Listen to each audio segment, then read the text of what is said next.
Ooh, welcome to my channel, Rise of Edge Crusher. I'm an Overwatch coach with a specific focus on teaching Bronze and Silver players the skills they'll need to rank up out of Bronze and Silver, and this video is for players who feel like they've put a lot of effort into getting better at the game, but they're just not getting anywhere. Maybe you've talked to a lot of different coaches, you've gotten several sets of advice, and you're doing your best to follow it all, but your SR just isn't changing. Maybe you've been doing aim and reaction drills every day for months, but your aim just doesn't seem to be getting any better. Maybe you're trying your absolute hardest to study and understand all the coaching resources and information about Overwatch that's available out there, but something still just isn't clicking into place for you, and it's holding you back. Well, if that sounds like you, I'm going to go over unconventional methods of getting out of ruts and plateaus, making things click into place, and getting your improvement in Overwatch back on track. In my model of how to approach coaching, I break the skills needed to master the game into three categories: mechanical skill, game sense, and awareness. In theory, if you have perfect mastery of all three skills, you'd be the rank 1 Overwatch player in the world. All players, all the way up to the pro level, are stronger at one of those skills than the others. One will come naturally to most people, and the others will require more targeted focus to improve on. So when I say mechanical skill, the first thing that probably comes to mind is landing headshots, and that is certainly a mechanical skill. The full concept of mechanics and mechanical skills, however, is much more involved than that. Mechanics encompasses both aim and movement, and in some cases, the timing of your ability usage relative to your aim and/or your movement. You can have strong aim, but weak movement, and vice versa. You can also struggle to time your abilities relative to what's going on in the teamfight, even though you know how the ability should be used, and what's going on around you that would make it a good time to use that ability, in which case the ability usage would be a mechanical problem. Game sense describes a player's knowledge and understanding of what should happen in a fight. What are your counters? What heroes do you counter? How can you get the most value out of your ultimate? What can you do to enable your teammates? How would you like your teammates to enable you? These are examples of questions that are answered by game sense. A player with good game sense has the answers to these questions in the back of their mind all the time as they're playing the game. Awareness describes your knowledge, in the moment, of what's going on around you. If you know that the Hanzo and Zarya on the enemy team can combine their ultimates to deal devastating damage to your own team, but you don't know whether either of them actually have their ultimates, you're in a situation in which you have good game sense, but poor awareness. If you know that you shouldn't go in for a 1v6, but you're doing it anyway because you didn't realize that most of your teammates had died, that would be another example of poor awareness. If you know exactly what you're struggling with, you can usually come up with a strategy to fix it. But what if you don't know whether the problem lies in your mechanics, game sense, or awareness? I've heard this a lot from lower ranked players that I work with. If my aim was better, if I'd just landed more headshots, I would have won that fight. And then I look at their VOD, and they were in the middle of the entire enemy team, surrounded, and nobody on their team could support them. That isn't an issue of landing headshots. You could have an aimbot and land every headshot, and you still wouldn't be able to win a 1v6, because no matter how good your aim is, you can't aim in 6 directions at once. If you don't have the knowledge or experience to identify what's going wrong, though, it's easy to misinterpret the problem and end up focusing on the wrong thing. So, let's say you have some flaw in your gameplay with a really seemingly non-specific cause. I try to play from a safe position, but every time there's a Roadhog on the enemy team, I just die to him over and over, and I don't know why. Or, I go into a free-for-all match, and my aim feels really good, but then I go into a competitive match, and I can't seem to land a shot. What you need to do is find a way to isolate that problem in your practice and simulate it without all the other complexities involved in a team fight, and solve it there. If a player came to me for coaching and said that they consistently died to Roadhog even though they tried to be mindful of their positioning, and they didn't know why, there are two things I'd want to do right away. I'd want to look at a VOD of the player, of course, so I can see how they do position themselves relative to the Roadhog. But the other thing I'd do is I'd set up a drill in a custom game where the player practices against a Roadhog and an enemy that they'd like to kill, maybe another DPS, or an Ana. I'd have the Roadhog stay out of the fight to start with, just let these two other players go at their 1v1, and then at some random point that the Roadhog chooses, he goes in for a hook, and this player has to respond to that. Now I, and the player I'm coaching, can see what's going on with this issue against Roadhog, without the 20 other things that are typically going on around him in a teamfight.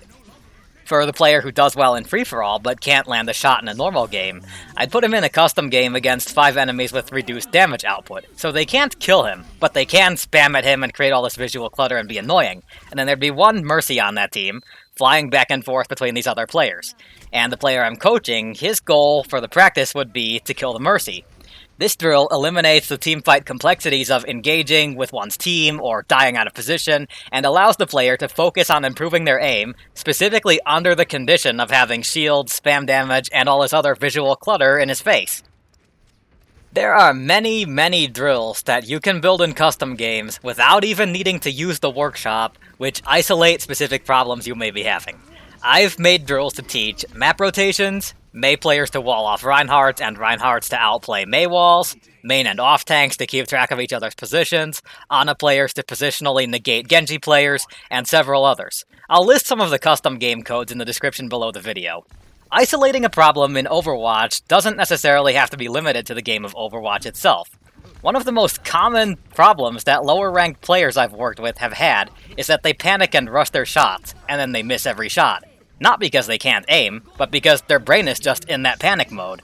Well, I met 2 silver-gold support players a year and a half ago who were having that problem. I trained them out of it, and they now play on a diamond average team with me and 2 other Masters players. And I taught these 2 to quit panicking by grinding some Apex Legends with them. For anyone unfamiliar, Apex Legends is a team battle royale that incorporates the use of a cooldown ability and an ultimate ability. The game has an element of working together with your team, like Overwatch, but being a battle royale, it's much more aim-dependent, and less game sense and awareness-dependent. There are more enemies playing on a larger map, so you're going to get shot on rotation and have no idea where the enemy is at some point, or you're going to walk around a corner and find an entire team right in your face, and realize that another team is coming in behind you.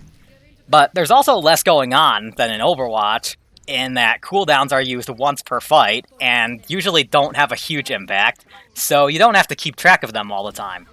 The game creates an environment to isolate the problem of panic aim in Overwatch, as it creates more situations in which you're going to panic. And that's the obvious problem. Not your positioning, not your awareness, it's the fact that you panicked. Apex Legends is a free game, and if you have a problem with panic aiming in Overwatch, as weird as it may sound, I recommend you drill that bad habit out by playing some Apex. Now, if this sounds like something you need to fix, but you just really hate Battle Royale games, I've definitely heard that before, the next closest thing is a popular workshop mode on Overwatch called Aim Arena. You can search for it in the custom game browser, and you'll likely find multiple lobbies. It's a faster, more chaotic version of free-for-all with more players, instant respawns, and everyone forced to fight in a wide-open area. The reason I recommend drilling in Apex over drilling in Aim Arena is because Apex adds an element of surprise. In Aim Arena, you know you're going to get shot over and over and over. In Apex, everything seems fine, and then there's suddenly an enemy behind you, or a sniper's clicking your head from across the map, and you have to respond in the moment and deal with it. And I think that really teaches players not to panic, and to just solve the problem. Reposition, or get your crosshair on that enemy head, and click. Here's another strategy you can try if you find yourself stuck in a rut, and you're not sure what you need to do next to improve beyond it. Queue up for some quick play, preferably with your teammates if you play on an organized team, and commit to doing one specific thing, and focusing on that one thing, no matter what happens.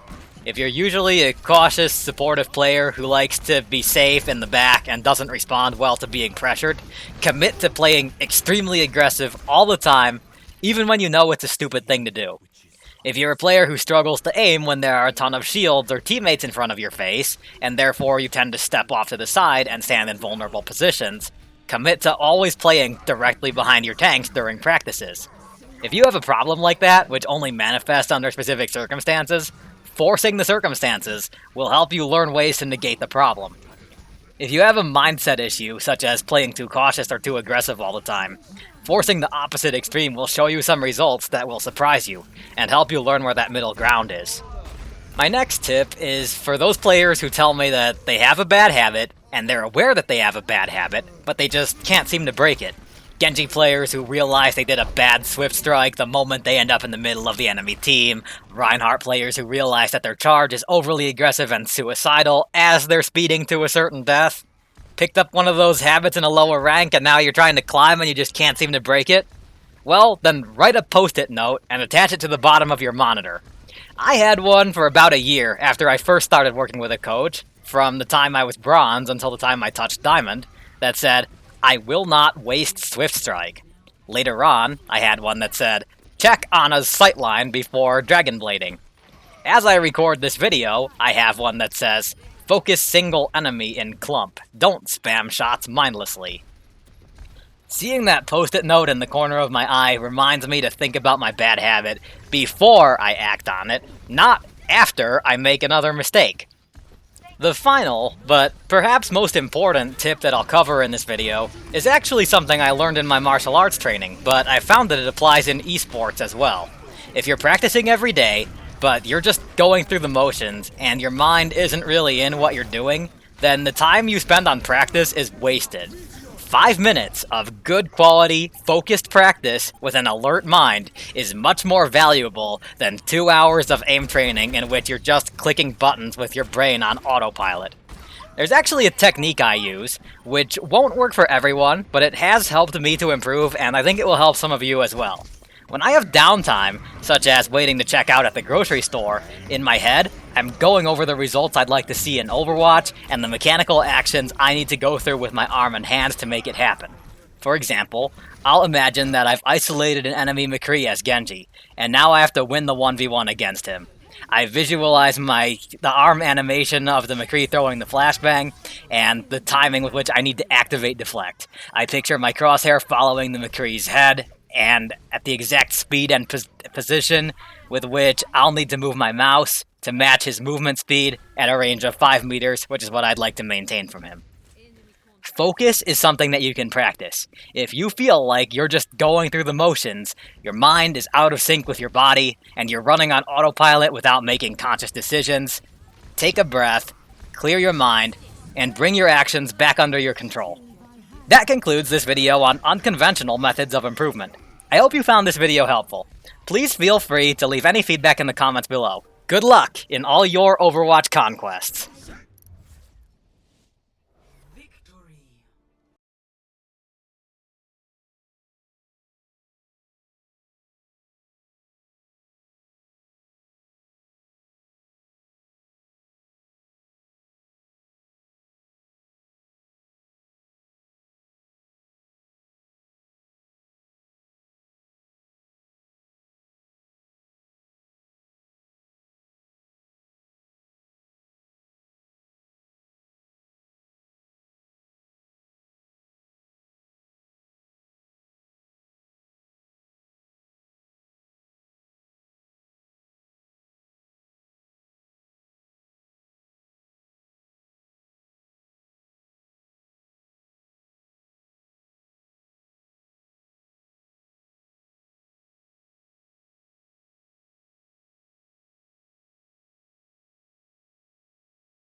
Enemy contact. I'm taking care of you. This would help. Fire at will. Double kill. I would hire. Bedtime.